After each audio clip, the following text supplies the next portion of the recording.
और ये आत्मा के धन का दान है, आत्मा के ज्ञान का, आत्मा की सिद्धि का और आत्मा की शक्ति का और आत्मा के अमृत का ये सच्चा दान है।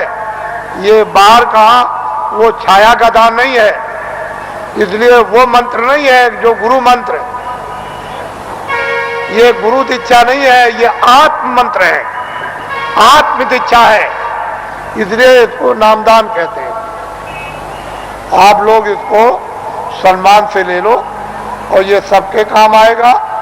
हिंदू, मुसलमान, सिख, ईसाइयों के, छोटे बड़े, बच्चे और बच्चियों के ये अमूलक वस्तु है। ये हीरे जवाहरात से नहीं मिलेगी, चाहे जितना भी दुनिया में बांटो। जब उस प्रभु की कृपा हो जाएगी उन महात्माओं पर तभी वर्षा होगी। इसके पहले कुछ छेड़ने वाला नहीं, पत्ता नहीं हिलेगा। लेकिन जो दया उनकी हो गई कि इन आत्माओं को अवसर दे दो, इनको मौका दे दो, इन पर वर्षा कर दो और ये बीज डाल दो। जब वो ऋतु और समय आएगा तो जम जाएगा। महात्मा फकीरों की मेहनत व्यर्थ नहीं जाती। तो मैं आदेश का पालन कर रहा हूं और ये सर्वोपरि आत्मदान आपको दे रहा हूं, उसको आप सम्मान से ले लो। और 2 मिनट, 4 मिनट, 5 मिनट, 1 मिनट, आधे मिनट मनुष्य दरवाजे पर, मनुष्य आत्म दरवाजे पर बैठकर आप जिस तरह से बताया जाए उस तरह से आप भजन करो। यहीं पर अगर दरवाजे पर बैठ करके आपने भजन कर लिया तो रिद्धियों सिद्धियों का सबका भंडार उदय हो जाएगा। यहीं से सब चीजें मिलने लगेंगी। लेकिन दरवाजा नहीं मिला और वहां बैठ करके भजन नहीं किया तो कुछ मिलने वाला नहीं है। वैसे ही खाली आए हो, अज्ञान में आए और अंधकार में आए, रोते हुए आए। जब जाने का समय होगा तो ज्ञान रखवा लेगा, देखना रखवा लेगा, सुनना और बोलना रखवा लेगा और एक पीछे से ठोकर मारकर रवाना कर देगा। इसलिए आप लोग संभल करके रहो। हम तो कोई जय गुरुदेव है नहीं। इस किराए के मकान का नाम आपका ही रखा हुआ, जो रखवाया होगा उस समय के पंडितों से, यह नाम तुलसीदास है। और जय गुरुदेव नाम उस परमात्मा का, ईश्वर का, भगवान का, उस सर्वशक्तिमान, उस ब्रह्म का, उस अल्लाह ताला यानी खुदा और गाड का नाम। ये किसी इंसान आदमी का नाम नहीं। तो जो नाम मैं भगवान का बोलूंगा सब लोग एक साथ बोलेंगे, आगे पीछे नहीं। जो नाम बोलता जाऊं सब लोग उच्चारण करना, जिससे हमको मालूम हो कि आप शुद्ध नाम का उच्चारण कर रहे हो। जब मैं बोल बंद हो जाऊं तो आप भी बंद हो जाना। बोलो जय गुरुदेव। और ये आत्माओं का गोपनीय यानी रूहों का ये छुपा हुआ राज, ये खजाना है। ये जब तुम जरा सा रियाज और जरा कमाई करोगे, थोड़ी सी आप मेहनत, अभ्यास और साधना करोगे तो जल्दी से ये प्रकट होने लगेगा। लेकिन तुम ऐसे ही बैठे रह गए तो घर का भी कोई काम नहीं होता। और वैसे घर में भी कोई आपको नहीं पूछेगा, अरे भाई काम प्यारा, चांद थोड़ी प्यारा है।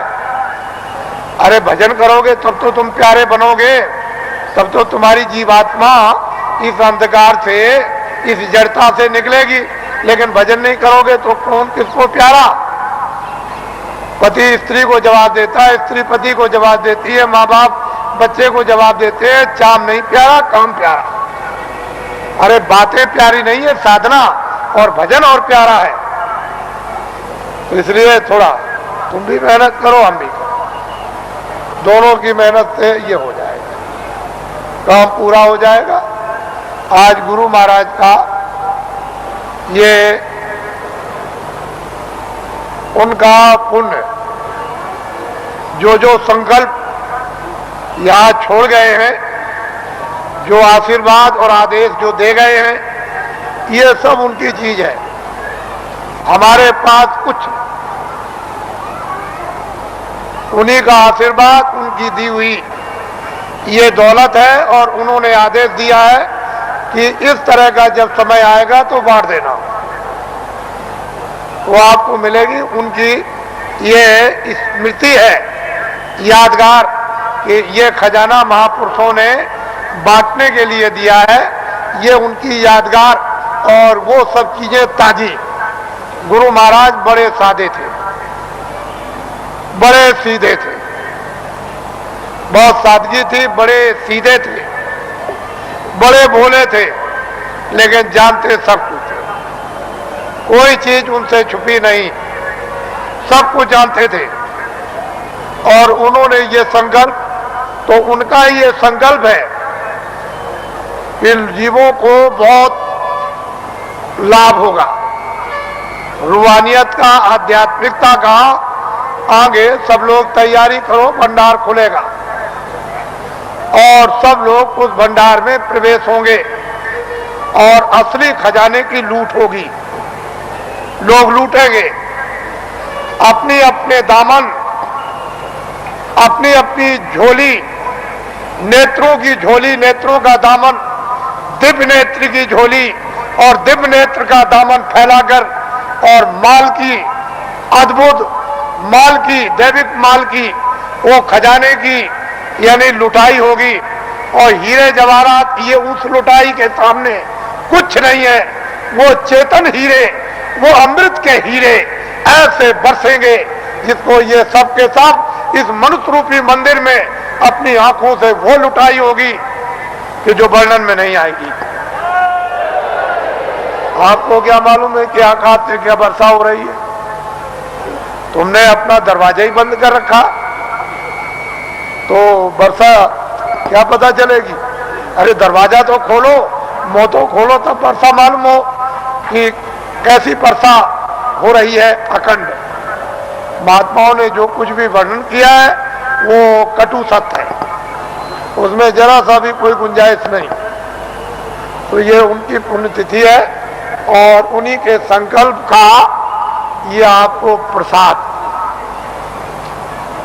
वो तो देने का एक आधार तो चाहिए, तो कोई आधार आपको, जो आधार है वो आपको दिया जाता है कि इसको आप संभाल करके ले जाएंगे। हो सकता है कि साल भर आपको अवसर न मिले, तो इसको आप प्रसाद को संभाल करके रखेंगे और जरूरत पड़ने पर आप इससे काम लेंगे।